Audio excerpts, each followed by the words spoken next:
Hey everybody, welcome back to your fantasy football forecast.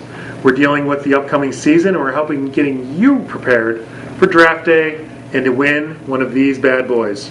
So, I'm David Comer. I'm Dave Herndon. And today we're covering kickers and defense, Dave. And I think we're dealing with kickers and defense. You don't want to be the guy who drafts the first kicker. You're open to a lot of insults, and rightly so. Same with defense. Let me throw this out there right now. If you've got a 15-round draft and you draft a kicker before round 12, you're doing it wrong. Right. Or you're a rookie, and then it's excused. And I wouldn't even recommend going kicker in round 12. Right. Well, sometimes those runs start, Dave, and you're kind of just caught in the middle of them.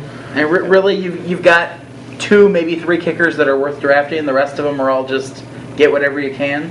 There are years where I won't even draft a kicker, and I'll wait until the day before the season starts to pick one off the wire. Sure.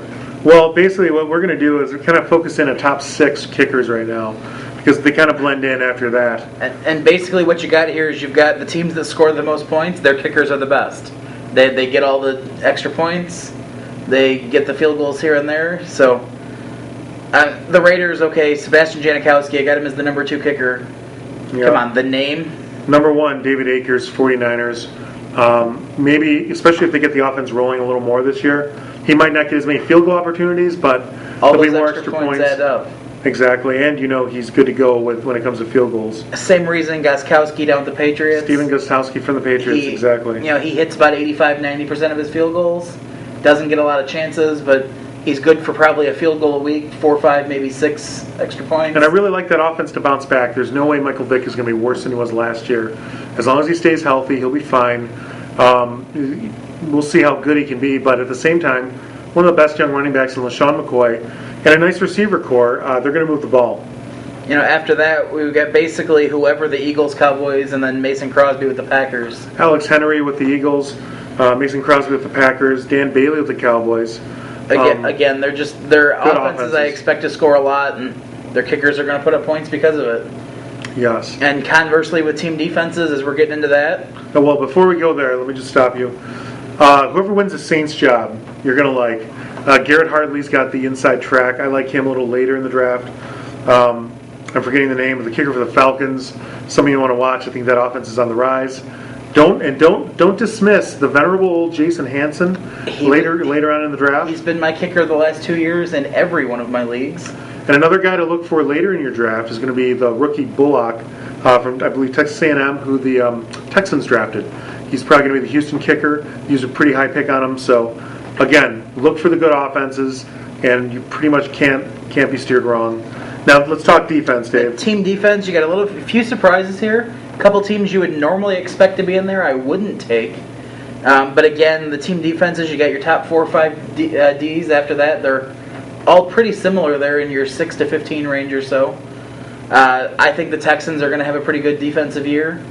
You look at their schedule, they're not playing the world's toughest schedule. They're playing some soft offenses. I like the Texans, maybe not as high. You lose a Mario Williams, and on top of that, the secondary is a little shaky.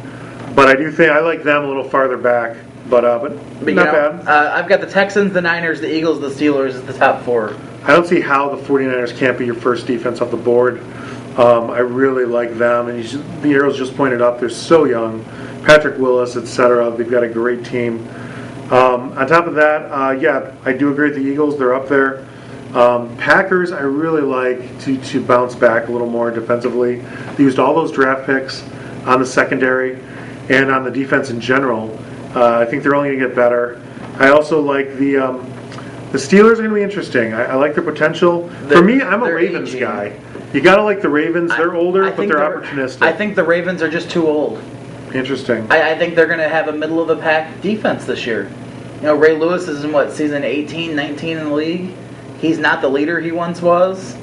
I can't think of any of the other names off the top of my head, other than Ed Reed, but right. Ed Reed, you never know what you're going to get out of him. You're going to have a Pro Bowl season, or he's going to be really average. I just really like, they're a brand name you can trust when it comes to team defense. The big shocker I got going this year is I think the Seahawks are going to put up big defensive numbers. They're always good for every few years. They come out of nowhere. Well, I'm not so high on them. They're coming off a pretty bad season last year. They're playing a lot of the lower tier teams in the league, and I think from a defensive standpoint, they're going to put up some numbers because of that. Interesting. For me, I kind of like when you kind of look at the league in general. I'm kind of looking at the Bills, kind of surprising a little bit. I think the Bills defense might be interesting. Mario Williams went there, a big defensive end signing. You've got a defensive line that might be one of the best in the league, and their secondary is solid. I think, and plus the special teams have always been good. I do like them, and you gotta like the Lions. The Lions have been kind of ranked maybe higher than they deserve, but I really think. I think the Lions, with the secondary issues, they're not really worth drafting.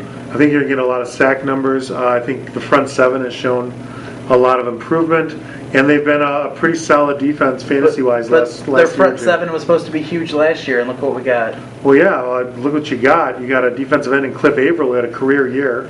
You had Kyle Vanden Bosch, who somehow had 9 or 10 sacks, despite the fact being so long in the tooth. You had Willie Young, Willie Joe Young, I like to call him. He had just a power monster on the inside. I mean, Averill had 12 sacks, dude. How can you not like that defense as far as the havoc that D-line causes? Ask Jay Cutler about it. And I think the one thing we can both agree, don't draft the Patriots. Yeah, well, the Patriots, I don't know about if I can agree on that. I like them if you're drafting a second defense for that bye week. I think they're going to be improved, and I really think they're going to, obviously they invested a lot on the defensive side of the ball. I think they're on the upswing. I think they're getting better. The question is how much. I still think there's just too many solid defenses out there to have to start them week to week. But not a bad list, Dave. And I think this wraps us up. That's going to do us for the 2012 season previews for fantasy football. Make sure you check back with us week to week. We will be coming to you in some form or another with fantasy updates, forecasts, who to start, who to bench. Yeah, looking forward to this, Dave. It's going to be fun. We're going to sit down every Monday or Tuesday and knock one of these out, reviewing reviewing the week. What he said. The week that's passed and the week to come. Right, and in the meantime, good luck with your draft. Hope you draw all aces, and we'll see you soon.